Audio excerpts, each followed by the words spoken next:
Welcome to Bible Reading with Robbie, where we explore the Bible one passage at a time. I'm Robbie, and I'm excited to journey through Scripture with you. Job chapter 8. Then Bildad the Shuhite replied to Job, "How long will you go on like this? You sound like a blustering wind. Does God twist justice? Does the Almighty twist what is right? Your children must have sinned against him, so their punishment was well deserved. But if you pray to God and seek the favor of the Almighty, and if you are pure and live with integrity, he will surely rise up and restore your happy home. And though you started with little, you will end with much. Just as the previous generation, pay attention to the experience of our ancestors, for we were born but yesterday and know nothing. Our days on earth are as fleeting as a shadow, but those who came before us will teach you. They will teach you the wisdom of old. Can papyrus reeds grow tall without a marsh? Can marsh grass flourish without water? While they are still flowering, not ready to be cut, they begin to wither more quickly than grass. The same happens to all who forget God. The hopes of the godless evaporate. Their confidence hangs by a thread. They are leaning on a spider's web. They cling to their home for security, but it won't last. They try to hold it tight, but it will not endure. The godless seem like a lush plant, growing in the sunshine, its branches spreading across the garden. Its roots grow down through a pile of stones. It takes hold on a bed of rocks. But when it is uprooted, it's as though it never existed. That's the end of its life, and others spring up from the earth to replace it. But look, God will not reject a person of integrity, nor will he lend a hand to the wicked. He will once again fill your mouth with laughter, and your lips with shouts of joy. Those who hate you will be clothed with shame, and the home of the wicked will be destroyed. Job chapter 9. Then Job spoke again. Yes, I know all this is true in principle, but how can a person be declared innocent in God's sight? If someone wanted to take God to court, would it be possible to answer him even once in 1,000 times? For God is so wise and so mighty, who has ever challenged him successfully? Without warning, he moves the mountains, overturning them in his anger. He shakes the earth from its place, and its foundations tremble. If he commands it, the sun won't rise and the stars won't shine. He alone has spread out the heavens and marches on the waves of the sea. He made all the stars, the Bear and Orion, the Pleiades and the constellations of the southern sky. He does great things too marvelous to understand. He performs countless miracles. Yet when he comes near, I cannot see him. When he moves by, I do not see him go. If he snatches someone in death, who can stop him? Who dares to ask, "What are you doing?" And God does not restrain his anger. Even the monsters of the sea are crushed beneath his feet. So who am I that I should try to answer God or reason with him? Even if I were right, I would have no defense. I could only plead for mercy. And even if I summoned him and he responded, I'm not sure he would listen to me. For he attacks me with a storm and repeatedly wounds me without cause. He will not let me catch my breath, but fills me instead with bitter sorrows. If it's a question of strength, he is the strong one. If it's a matter of justice, who dares to summon him to court? Though I am innocent, my own mouth would pronounce me guilty. Though I am blameless, it will prove me wicked. I am innocent, but it makes no difference to me. I despise my life. Innocent or wicked, it is all the same to God. That is why I say, he destroys both the blameless and the wicked. When a plague sweeps through, he laughs at the death of the innocent. The whole earth is in the hands of the wicked, and God blinds the eyes of the judges. If he's not the one who does it, who is? My life passes more swiftly than a runner. It flees away without a glimpse of happiness. It disappears like a swift papyrus boat, like an eagle sweeping down on its prey. If I decided to forget my complaints, to put away my sad face and be cheerful, I will still dread all the pain, for I know you will not find me innocent, O God. Whatever happens, I will be found guilty. So what's the use of trying? Even if I were to wash myself with soap and clean my hands with lye, you would plunge me into a muddy ditch, and my own filthy clothing would hate me. God is not a mortal like me, so I cannot argue with him or take him to trial. If only there were a mediator between us, someone who could bring us together. The mediator could make God stop beating me, and I would no longer live in terror of his punishment. Then I could speak to him without fear, but I cannot do that in my own strength. Job chapter 10. I am disgusted with my life. Let me complain freely. My bitter soul must complain. I will say to God, don't simply condemn me. Tell me the charge you are bringing against me. What do you gain by oppressing me? Why do you reject me, the work of your own hands, while smiling on the schemes of the wicked?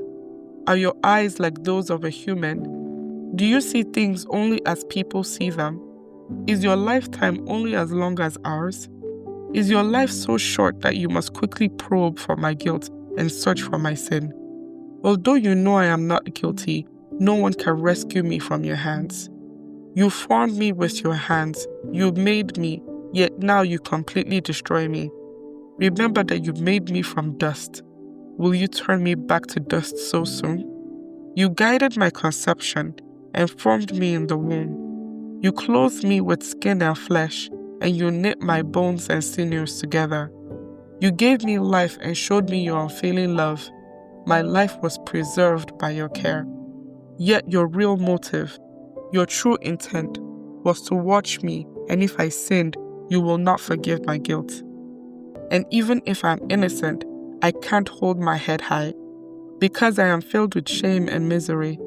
And if I hold my head high, you hunt me like a lion, and display your awesome power against me. Again and again you witness against me. You pour out your growing anger on me, and bring fresh armies against me. Why then did you deliver me from my mother's womb? Why did you let me die at birth? It would be as though I had never existed, going directly from womb to grave. Only a few days left, so leave me alone, that I may have a moment of comfort before I leave, never to return, for the land of darkness and utter gloom. It is a land as dark as midnight, a land of gloom and confusion, where even the light is dark as midnight. Job chapter 11. Then Zophar the Naamathite replied to Job, shouldn't someone answer this torrent of words?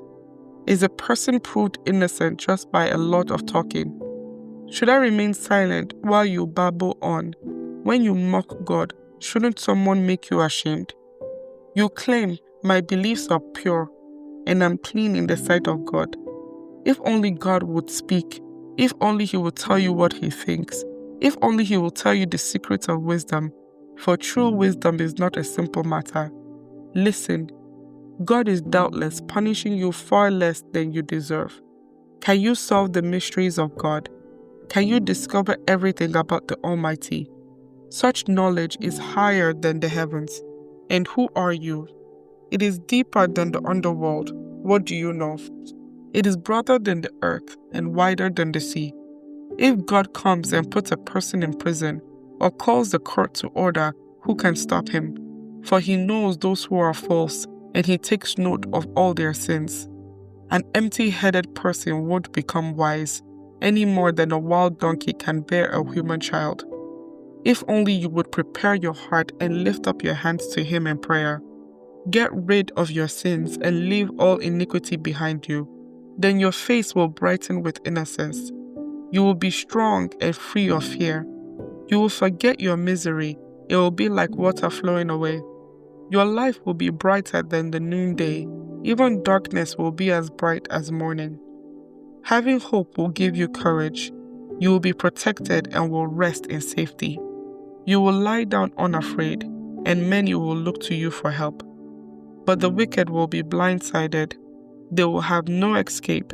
Their only hope is death. Job chapter 12. Then Job spoke again. You people really know everything, don't you? And when you die, wisdom will die with you. Well, I know a few things myself, and you are no better than I am. Who doesn't know these things you have been saying? Yet my friends laugh at me, for I call on God and expect an answer. I am a just and blameless man, yet they laugh at me. People who are at ease mock those in trouble. They give a push to people who are stumbling. But robbers are left in peace, and those who provoke God live in safety, though God keeps them in his power. Just ask the animals and they will teach you. Ask the birds of the sky and they will tell you. Speak to the earth and it will instruct you. Let the fish in the sea speak to you, for they all know that my disaster has come from the hand of the Lord. For the life of every living thing is in his hand, and the breath of every human being. The ear tests the words it hears, just as the mouth distinguishes between foods. Wisdom belongs to the aged, and understanding to the old. But true wisdom and power are found in God. Counsel and understanding are his. What he destroys cannot be rebuilt. When he puts someone in prison, there is no escape. If he holds back the rain, the earth becomes a desert. If he releases the waters, they flood the earth. Yes, strength and wisdom are his. Deceivers and deceived are both in his power. He leads counselors away, stripped of good judgment. Wise judges become fools.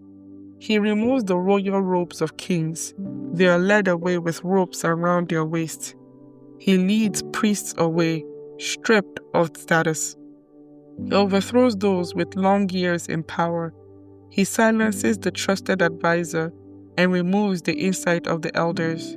He pours disgrace upon princes and disarms the strong. He uncovers mysteries hidden in darkness. He brings light to the deepest gloom. He builds up nations and he destroys them. He expands nations and he abandons them. He strips kings of understanding and leaves them wandering in a pathless wasteland. They grope in the darkness without a light. He makes them stagger like drunkards. Job chapter 13. Look, I have seen all this with my own eyes and heard it with my own ears, and now I understand. I know as much as you do. You are no better than I am. As for me, I would speak directly to the Almighty. I want to argue my case with God himself. As for you, you smear me with lies. As physicians, you are worthless quacks. If only you could be silent, that's the wisest thing you could do. Listen to my charge. Pay attention to my arguments. Are you defending God with lies? Do you make your dishonest arguments for his sake? Will you slant your testimony in his favor? Will you argue God's case for him? What will happen when he finds out what you are doing? Can you fool him as easily as you fool people? No, you will be in trouble with him if you secretly slant your testimony in his favor. Doesn't his majesty terrify you? Doesn't your fear of him overwhelm you? Your platitudes are as valuable as ashes. Your defense is as fragile as a clay pot. Be silent now and leave me alone. Let me speak and I will face the consequences. Why should I put myself in mortal danger and take my life in my own hands? God might kill me, but I have no other hope. I'm going to argue my case with him. But this is what will save me. I am not godless.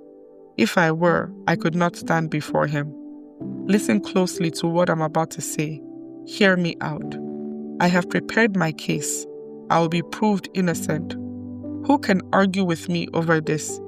And if you prove me wrong, I will remain silent and die. Oh God, grant me these two things, and then I will be able to face you.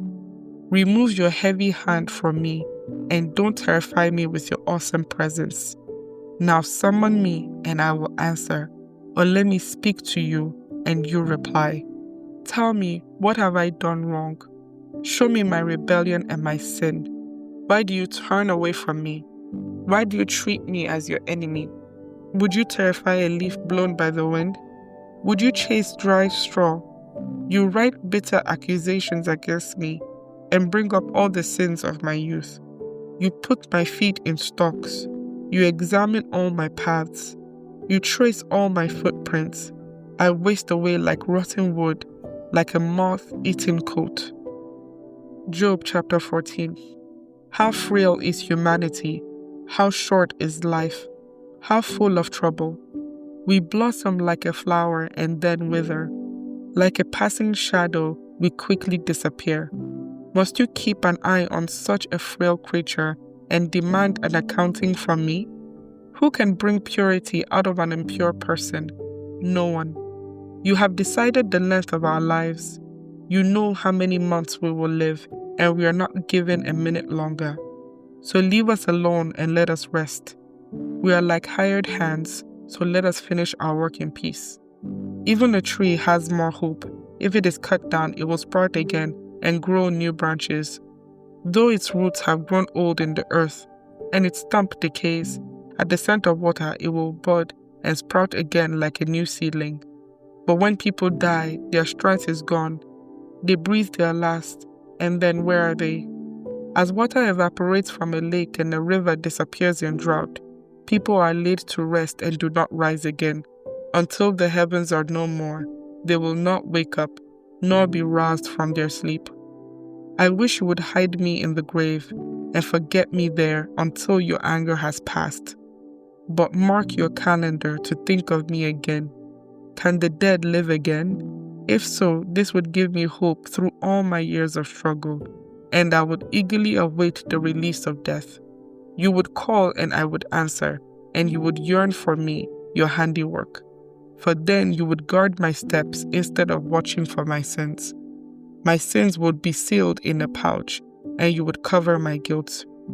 But instead, as mountains fall and crumble, and as rocks fall from a cliff, as water wears away the stones and floods push away the soil, so you destroy people's hope. You always overpower them, and they pass from the scene. You disfigure them in death and send them away.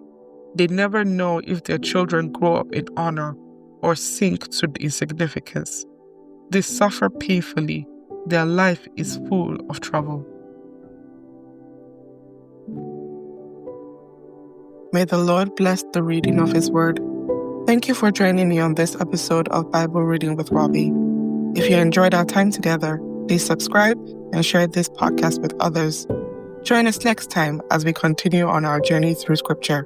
Until then, stay blessed.